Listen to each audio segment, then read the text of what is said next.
राजकोट गुजरात के 4 बड़े शहरों में शामिल है। राज्य के दूसरे क्षेत्रों की तरह यहां पर भी विकास के बड़े बड़े दावे हुए हैं। इन दावों में सच कितना है, आइए देखते हैं इस खास रिपोर्ट में। सौराष्ट्र की राजधानी राजकोट को रोगे के रंगीले शहर की तरह पहचानते हैं। यहाँ पर आर्थिक विकास तो हुआ है, लेकिन इस विकास से क्या लोग संतुष्ट हैं? इन्हीं सभी पहलुओं से आइए हम आपको रूबरू करवाते हैं।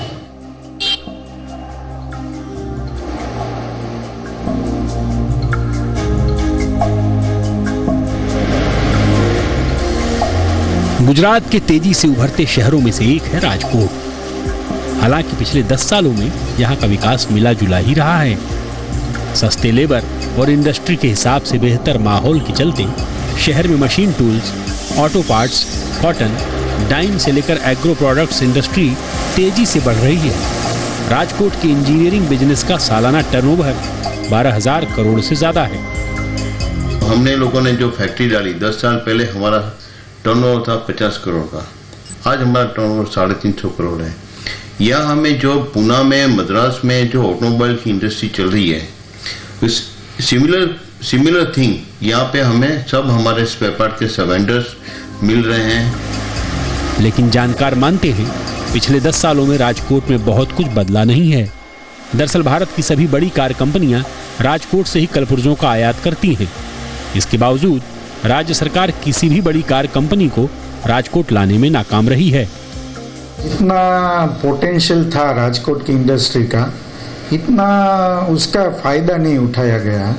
मान लो कि जो बेसिक इंडस्ट्री राजकोट डिस्ट्रिक्ट की थी, ऑयल इंजन आप कह सकते हो, फाउंड्री उद्योग कह सकते हो, ऑटो पार्ट्स कह सकते हो, इसमें कई पोटेंशियल काफ़ी है। राजकोट का ही मोरबी और जैतपुर क्षेत्र सिरेमिक कारोबार के लिए फेमस है, लेकिन यहाँ के लोगों का आरोप है सरकार ने सिरेमिक उद्योग की अनदेखी की है। राजकोट राज्य के वित्त मंत्री वाजूभाई वाला का विधानसभा क्षेत्र भी है, लेकिन लोगों का आरोप है वित्त मंत्री शहर को जरूरी बुनियादी सेवाएं भी मुहैया नहीं करवा पाए। 10 साल से भाजपा का शासन है गुजरात में और 10 साल से म्यूनिसिपैलिटी का शासन भी यहाँ है, लेकिन जो पानी का आयोजन होना चाहिए वो हो नहीं सकता। राजकोट शहर की अपनी तरक्की को लेकर शक की गुंजाइश नहीं है, लेकिन शहर के इस विकास का क्रेडिट यहाँ के लोगों की कड़ी मेहनत को जाता है। पिछले 10 साल में राजकोट शहर का विकास तो हुआ है, लेकिन इसमें राज्य की इच्छा शक्ति कम और लोगों का जज्बा ज्यादा जिम्मेदार है। इसलिए नरेंद्र मोदी अपनी हर सभा में सौराष्ट्र का जिक्र अवश्य करते हैं। 20 तारीख के बाद जिस किसी पार्टी की सत्ता गुजरात में रहेगी, उसको सौराष्ट्र की अनदेखी करना बिल्कुल गवारा नहीं होगा। कैमरामैन किशोर सिंह सोलंकी के साथ कदम जोशी, जी बिजनेस, राजकोट। सूरत गुजरात का एक ऐसा शहर जिसकी पहचान पूरी दुनिया में हीरा कारोबार के लिए है। गुजरात की आर्थिक तरक्की में सूरत का बेहद अहम योगदान है।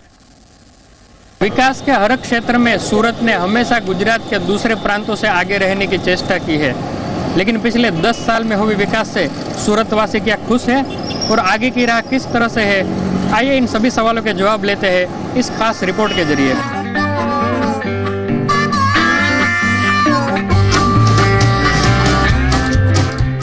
करोड़ों का टर्नओवर, डायमंड से लेकर पेट्रोकेमिकल्स, इंजीनियरिंग और लॉजिस्टिक जैसी प्रमुख इंडस्ट्रीज की मौजूदगी। गुजरात के सूरत शहर में हर किसी के लिए कुछ न कुछ मौजूद है।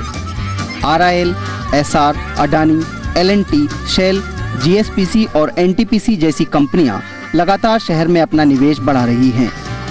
SR का एक्सपेंशन हुआ, रिलायंस का एक्सपेंशन हुआ और सबसे ज़्यादा टेक्सटाइल और एम्ब्रॉयडरिंग इंडस्ट्री जो है, एम्ब्रॉयडरिंग में मेरे ख्याल से 10,000 से ज़्यादा 15,000 करोड़ तक भी मुझे लगता है कि वो इन्वेस्टमेंट हुआ है। सूरत के सालाना टर्नओवर में डायमंड की हिस्सेदारी 1.8 लाख करोड़ से ज्यादा है, जबकि टेक्सटाइल, एम्ब्रॉयडरी और रियल एस्टेट का भी करोड़ों का कारोबार है। बाकी प्रमुख इंडस्ट्रीज का टर्नओवर भी 50,000 करोड़ रुपए से ज्यादा है। शहर में 5 special economic zone, 16 industrial state और 4 इंडस्ट्रियल पार्क हैं। लेकिन डायमंड कारोबार शहर के कारोबार की जान है। दुनिया के 10 डायमंड में से 8 डायमंड की कटिंग, फिनिशिंग सूरत में होती है। 10 लाख से ज्यादा लोग इस कारोबार से जुड़े हैं। गुजरात चैम्बर ऑफ कॉमर्स के मुताबिक देश में सूरत की प्रति परिवार आय सबसे ज्यादा है, लेकिन जानकारों के मुताबिक सरकार डायमंड टेक्सटाइल इंडस्ट्री में वैल्यू एडिशन नहीं कर पा रही है। हम कपड़ा बना रहे हैं, लेकिन कपड़ा में से हम वस्त्र नहीं बना रहे हैं। और इसी तरह हम डायमंड बना रहे हैं, बट डायमंड में से कोई ज्वेलरी नहीं बना रहे। तो ये वैल्यू एडिशंस बड़े ठोक से हो, उस प्रकार का कुछ व्यवहार गवर्नमेंट से होना चाहिए। पिछले कुछ सालों में शहर का विकास तो तेजी से हुआ है, लेकिन उसके मुकाबले शहर में बुनियादी सुविधाओं में और सुधार की गुंजाइश है। 2006 में आई बाढ़ ने सूरत को काफी नुकसान पहुंचाया था, लेकिन सरकार की पहल पर शहर अपनी खोई चमक पाने में वापस कामयाब रहा। डेवलपमेंट हो रहा है कि सूरत और नवसारी को ट्विन सिटी बनाना पड़ेगा। इसकी वजह से ये पूरा बेल्ट बनेगा। जैसे पहले सूरत आज से 8-10 साल पहले जैसा था, उससे काफी डेवलपमेंट सूरत का हुआ है। लेकिन सूरत की डायमंड इंडस्ट्री पर खतरे के बादल हैं। चीन और अफ्रीका के देश तेजी से डायमंड बिजनेस से जुड़े इंफ्रास्ट्रक्चर का विकास कर रहे हैं। साथ ही चीन रफ डायमंड के बड़े खरीदार के तौर पर उभर रहा है। ऐसे में आने वाले समय में भारत को खरीदारी के लिए चीन के ऊपर निर्भर रहने का खतरा पैदा हो गया है। चेतावनी भी दी है कि यह अगर परिस्थिति का निर्माण होता है तो बहुत ही भयानक स्थिति का निर्माण होगा। तो इसमें हमको जिस तरह से चाइना रफ डायमंड एक्वायर कर रही है, हमारी सरकार को भी रफ डायमंड्स एक्वायर करने चाहिए। सूरत के पिछले 10 सालों के विकास पर कोई शक की गुंजाइश नहीं है, लेकिन इस विकास को बरकरार रखने के लिए सरकार को कुछ बड़े और कड़े कदम उठाने होंगे। पिछले एक दशक में सूरत शहर ने जो विकास किया है वो अपने चरम पर है। अब राज्य सरकार की जिम्मेदारी बनती है कि जितना भी विकास हुआ है उनको बरकरार रखें। अगर यहाँ का डायमंड बिजनेस चाइना के हाथों चला गया तो सूरत की आर्थिक हालत फिर से बिगड़ सकती है।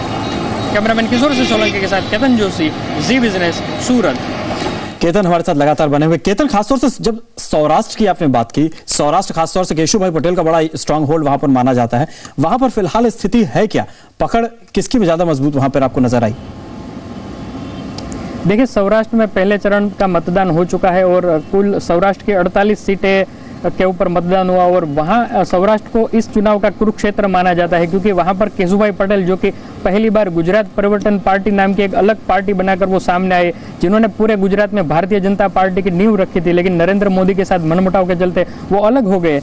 अब जाकर वो लेवा पटेल समुदाय से ताल्लुक रखते हैं, तो उनका ये मानना है कि न केवल सौराष्ट्र को लेकिन पूरे गुजरात को नरेंद्र मोदी से अन्याय हुआ है। तो सौराष्ट्र में लोग असंतुष्ट हैं नरेंद्र मोदी के कार्यकाल से?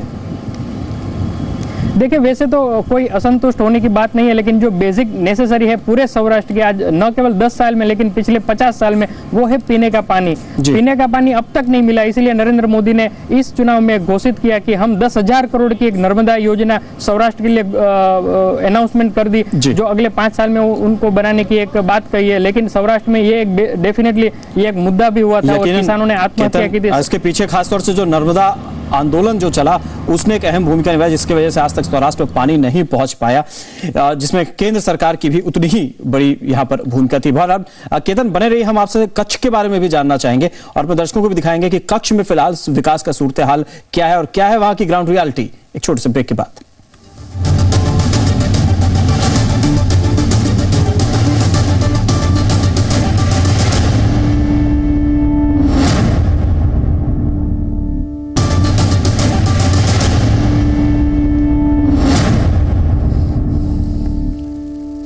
स्वागत है।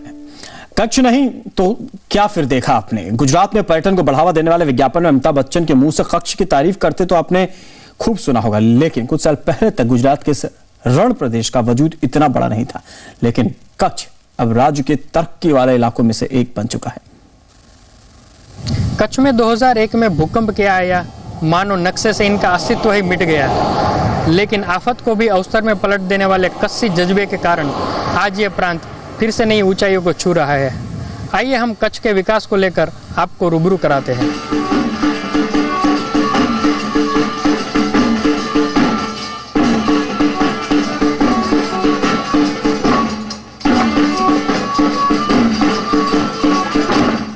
कच्छ, जिसकी कुछ समय पहले तक मरुभूमि के अलावा कोई दूसरी पहचान नहीं थी।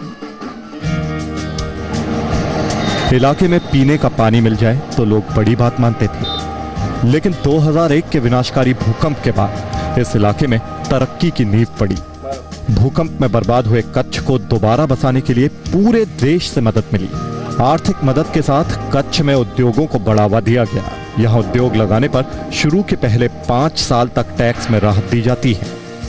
Post earthquake, total you can say 70,000 crore of investment has come to this area. And if you now compare with 400 crore to 70,000 crore, then you can yourself judge the transformation. Gujarat के चुनावी माहौल में कच्छ की तरक्की पर सभी राजनीतिक पार्टियां अपना अपना दावा ठोक रही हैं। आज कच्छ एक ऐसा प्रदेश बना है कि लाखों लोगों को रोजगारी देने का एक साधन बना है। सिर्फ गुजरात से नहीं लेकिन पूरे देश भर से लाखों लोग यहाँ रोजगारी के लिए आते हैं। कच्छ में बड़े उद्योगों पर निगाह डालें तो यहाँ कई बड़ी कंपनियां कारोबार कर रही हैं। अदानी ग्रुप का पावर बिजनेस, वेल्सपन ग्रुप का पाइप कारोबार बिजनेस, संघी इंडस्ट्री सीमेंट ने, टाटा ग्रुप पावर ने, जीडीएमसी मिनरल्स ने और एसआर ग्रुप ने पावर क्षेत्र में निवेश किया है।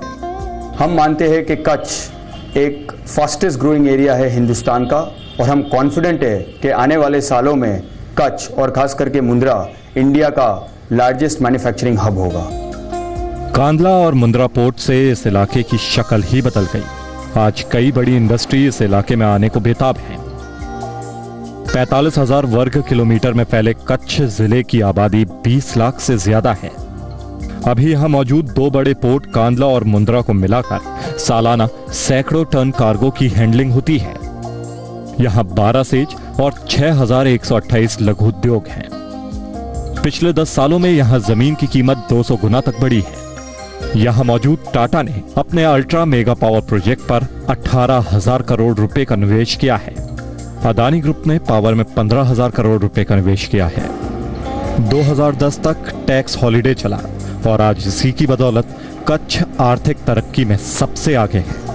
ग्रुप का डिटर्मिनेशन था, गवर्नमेंट का सपोर्ट काफ़ी रहा और हम लोग ये प्रोजेक्ट सक्सेसफुली इम्प्लीमेंट करें और आज की तारीख में काफ़ी लोग ये एरिया में आने के लिए उत्सुक है।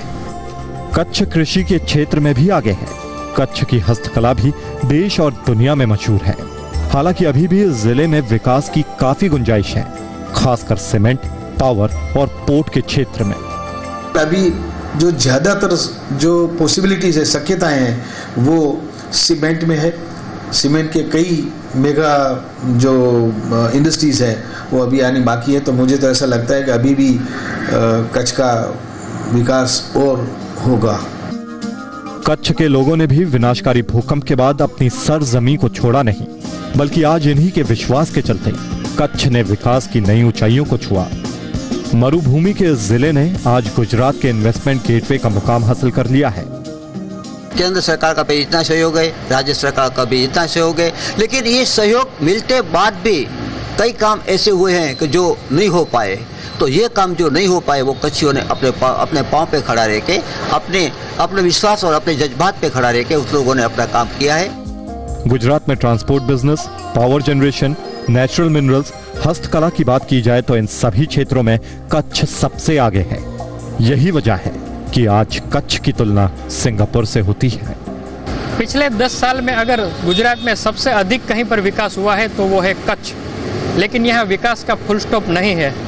यहाँ इतनी मात्रा में कुदरती संपदा है कि अगर इसका सही इस्तेमाल किया जाए तो कच्छ को सिंगापुर बनने से कोई नहीं रोक सकता। कैमरामैन किशोर सिंह सोलंकी के साथ केतन जोशी, जी बिजनेस, भुज। केतन हमारे साथ लगातार बने हुए हैं। केतन, खासतौर से अगर हम कच्छ की हम बात करें, कच्छ की पे काफी ऐसा लगता है कि बीते कुछ वर्षों में काफी वहां पर तरक्की देखने को मिली है। आपकी ग्राउंड रिपोर्ट क्या कहती है? फिलहाल वहां पर क्या स्थिति, क्या लोग खुश इस तरक्की से या फिर उम्मीदें भी और भी हैं? देखिए, कच्छ के लोग काफ़ी खुश है। खासकर 2001 में जब भूकंप आया तब वहाँ से लोग बाहर निकल जा रहे थे कि अब कच्छ में क्या रहेगा। लेकिन इसके बाद केंद्र और राज्य सरकार ने मिलकर कच्छ का इतना अच्छा काम किया कि आज कच्छ गुजरात का सबसे तरक्की करने वाला प्रांत बन चुका है। 3 लाख करोड़ का सालाना औद्योगिक टर्नओवर है और वहाँ के लोग काफ़ी खुश है। और इसीलिए भारतीय जनता पार्टी की कच्छ के ऊपर काफ़ी अच्छी पैठ है। और कहीं ना कहीं जो टूरिज्म का डेवलपमेंट हुआ है अमिताभ बच्चन को लेकर, उसके बाद तो कच्छ की पहचान पूरी दुनिया में हो चुकी है। और अमिताभ बच्चन अपने विज्ञापन में कहता है कि अगर कच्छ नहीं देखा तो क्या देखा, लेकिन फिर भी अभी कई सारी संभावनाएं है कच्छ में है और अगर उनका विकास और अच्छी तरह से भी हो सकता है। लेकिन राज्य सरकार को हमको कहना पड़ेगा कि कच्छ के ऊपर काफी अच्छा फोकस किया है और उसके बाद कच्छ आज देश और दुनिया के नक्शे में छाया हुआ है। बहुत बहुत शुक्रिया केतन, इस तमाम जानकारी को हमारे साथ बांटने के और इतनी शानदार रिपोर्ट्स हमारे दर्शकों के सामने लाने के लिए बहुत बहुत शुक्रिया। तो यह रही गुजरात से सीधी हमारी ग्राउंड रिपोर्ट और इस खास पेशकश के लिए फिलहाल इतना ही, लेकिन जी बिजनेस पर खबरें लगातार जारी है। नमस्कार।